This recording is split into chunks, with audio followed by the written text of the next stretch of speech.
Hola chicos y chicas de YouTube, espero les guste este video y trataré de traer más con más frecuencia. Si te gustó dale me gusta y suscríbete al canal.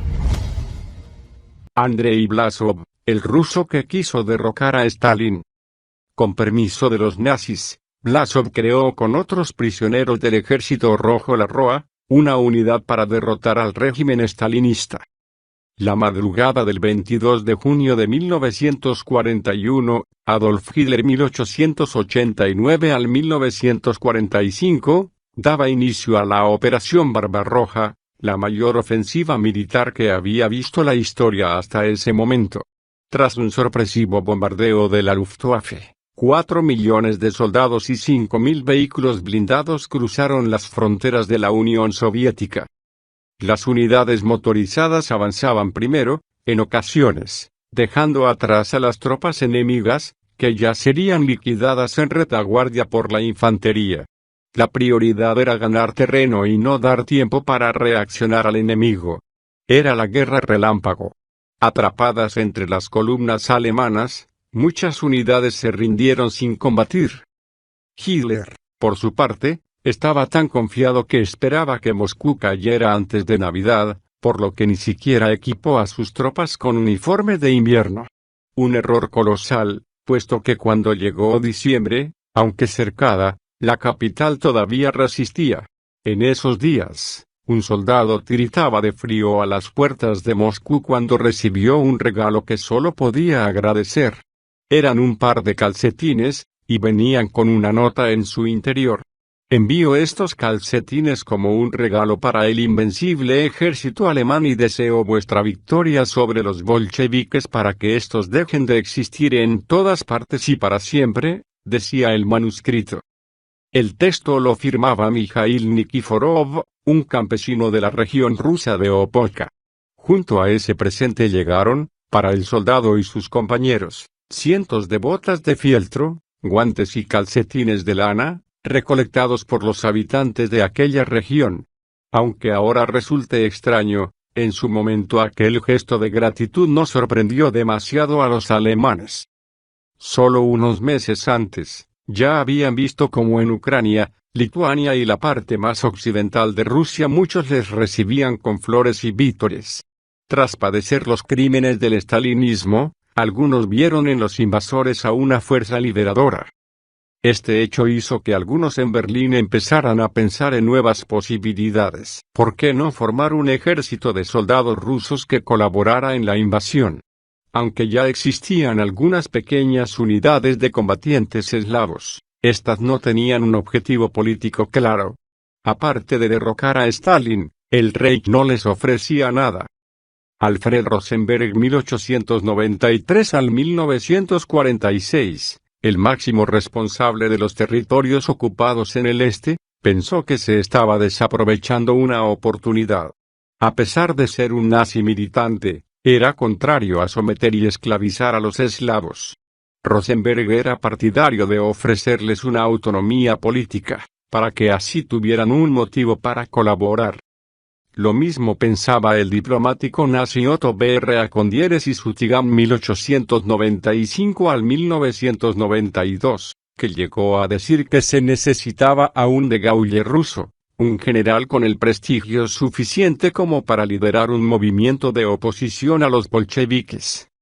Pues bien, ese hombre apareció el 12 de julio de 1942, en una cabaña de una pequeña aldea rusa. Llevaba 2 semanas vagando por el bosque, y por su aspecto parecía más un mendigo que un general. No obstante, se trataba de Andrei Blasov 1900 al 1946. Para los rusos es, todavía hoy, un traidor. Blasov nació en el seno de una familia campesina, de esas que vieron con buenos ojos el ascenso de los comunistas al poder. Su abuelo había sido siervo, y a su padre le costó mucho esfuerzo que sus hijos pudieran ir a la escuela. Aún así, el joven tuvo que sufrir las distinciones de clase mientras estuvo en el seminario. Por ello, cuando fue alistado en el Ejército Rojo, sirvió con méritos. Era un joven convencido de la causa por la que luchaba. Según George Fischer, uno de sus biógrafos, Tenía incluso una visión algo naif de la revolución. Para él, los bolcheviques llevarían la libertad, la felicidad y el pan para todos los rusos. Además de eso, Vlasov resultó ser un oficial brillante. Sabía cuándo dedicar una palabra amable y cuándo ser severo con la tropa, ganándose su afecto. Ascendió rápidamente en el escalafón militar. Ya era general cuando, en 1940, el mismo Stalin le concedió la medalla de la Orden de Lenin. De hecho, el gran jefe tenía una querencia especial por él. Al fin y al cabo, tras sus numerosas purgas se había quedado sin oficiales con experiencia, y resultaba reconfortante disponer de un hombre capaz y convencido con la causa. A Vlasov le resultaba doloroso ver a su ejército descoordinado, y sin suficientes municiones y vehículos. Pero su militancia sería puesta a prueba con el estallido de la guerra con Alemania, cuando, en noviembre de 1941, se le encargó la difícil tarea de defender Moscú. Desde verano, Vlasov había asistido a un espectáculo penoso. Le resultaba doloroso ver a su ejército descoordinado, y sin suficientes municiones y vehículos. Alguien no había hecho su trabajo, y ahora la capital era una ciudad en pánico, cuyos ancianos y mujeres eran obligados a cavar trincheras. ¿Cómo se había llegado a esa situación, si el país llevaba 24 años preparándose para la guerra? En ese momento, el general solo pudo hallar un responsable, dice Fischer, y ese era el régimen bolchevique. Tras hacer retroceder a la Wehrmacht en Moscú, fue enviado a sofocar otro incendio. Puesto al mando del segundo ejército de choque, debía romper el cerco sobre Leningrado. Logró avanzar varios kilómetros por territorio enemigo, pero fue un esfuerzo fútil, pues el resto de generales no conquistaron ni un solo metro. Con sus hombres abandonados, pasando hambre y entregados a una muerte segura, a Vlasov le asaltaron de nuevo las dudas. En Vlasov and the Russian Liberation Movement, 1987, Katerina Andreyev cuenta que fue en ese momento cuando decidió que seguir luchando por aquel régimen significaría alargar el sufrimiento de su pueblo. Por si esto fuera poco, pocos días antes había recibido un telegrama inquietante. Desde Moscú, su mujer le decía: «Querido Andrei, ayer tuvimos visita, pero todo está bien».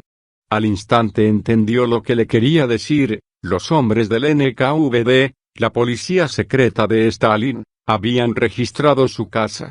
Al parecer, sospechaban que mantenía correspondencia con una organización que pretendía derrocar al dictador. Tras 15 días extraviado, el 12 de julio de 1942, se entregó a una partida de soldados alemanes. Fue trasladado al campo de Vinnytsia, Ucrania, un cómodo presidio para oficiales de alto rango. Fue allí donde, por primera vez, propuso la creación de lo que llamó el Ejército Ruso de Liberación, Ruskaya Osvoboditelnaya Armia, o ROA. Para su sorpresa, habría quien le escuchara en el alto mando alemán. A las pocas semanas llegaba al campo el capitán Wilfried Strickfeld, un agente de la inteligencia de la Wehrmacht, que coincidía en muchos puntos con su pensamiento. Al igual que él, pensaba que el rey debía cambiar su política de mano dura con los rusos por otra más amable, y darles así un motivo para tomar las armas. Pero, ¿cómo explica Katerina Andreyev? El ingenuo general había confundido la realidad con los deseos. Desde el inicio de la invasión, la política alemana con respecto a los territorios orientales se había guiado por lo escrito por Hitler en Mein Kampf. En ese manifiesto político, los rusos eran presentados como subhumanos que debían ser desplazados de su territorio para que éste fuera ocupado por ciudadanos arios. Sobre el terreno, los Einsatzgruppen, un cuerpo paramilitar de las SS, actuaban de acuerdo con ese ideal. También la Wehrmacht, la misma a la que lanzaban flores en 1941, acabó compitiendo con las SS en cuanto a brutalidad.